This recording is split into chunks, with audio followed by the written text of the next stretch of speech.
নমস্কার বন্ধুরা, দীপা রান্নাঘরে আপনাদের সবাইকে স্বাগত জানাই।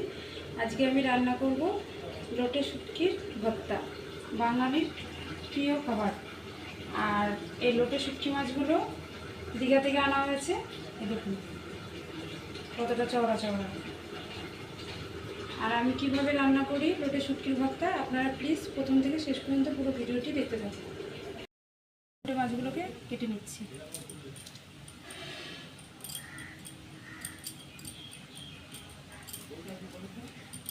এই ভেতরের যে নোংরাটা সেটাকে আমি ফেলে দিচ্ছি আর ছোট ছোট করে কেটে নিচ্ছি।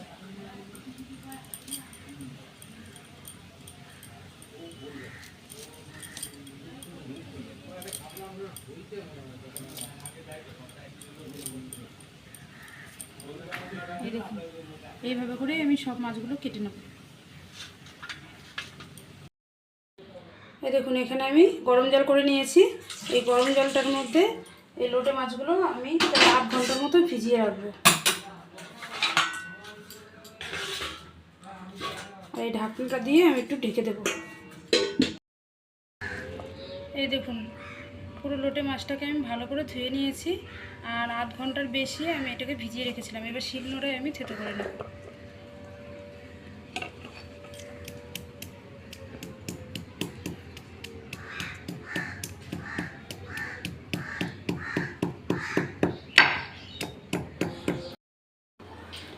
এই দেখুন, শুটকি মাছগুলোকে সব আমি থেতো করে নিয়েছি। এদিকে আমি রসুন আর পেঁয়াজ কেটে নিয়েছি।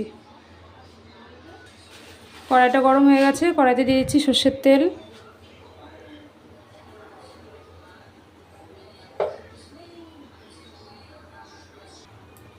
এবার তেলটা গরম হয়ে গেছে, দিয়ে দিচ্ছি পেঁয়াজ কুচি।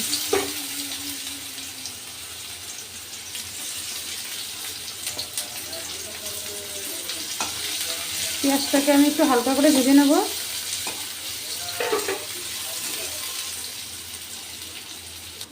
এই দেখুন, পেঁয়াজটাকে আমি একটু হালকা করে ভেজে নিয়েছি। এবার এই পেঁয়াজের মধ্যে দিয়ে দিচ্ছি আমি রসুন আর কাঁচা লঙ্কা।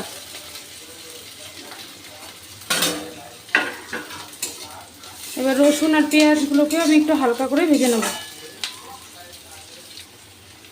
এবার দিয়ে দিচ্ছি সামান্য হলুদ গুঁড়ো। এবার দিয়ে দিচ্ছি আমি স্বাদ মতো লবণ। আর দিয়ে দেবো আমি এই যে থেতো করে রাখা লোটে মাছ। এবার মশলার সাথে আমি ভালো করে কষিয়ে নেব।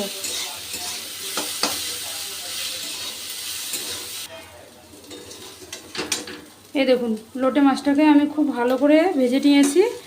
এবার আমি নামিয়ে কিছুক্ষণ ঠান্ডা করে তারপরে শিলনোড়ায় বেটে দেব। এই দেখুন, লোটে মাছটাকে আমি ভালো করে ভেজে নামিয়ে নিয়েছি। এই দেখুন, শুটকি মাছের ভর্তাটা আমার হয়ে গেছে। আর এই শুটকি মাছের ভর্তাটা কেমন লাগলো অবশ্যই লাইক কমেন্ট শেয়ার করবেন। আর দীপা রান্নাঘর চ্যানেলটিকে সাবস্ক্রাইব করবেন।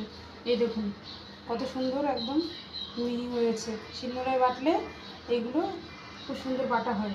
আপনারা মিক্সিতেও গুঁড়িয়ে নিতে পারেন। আপনারা সবাই ভালো থাকবেন, সুস্থ থাকবেন। ধন্যবাদ।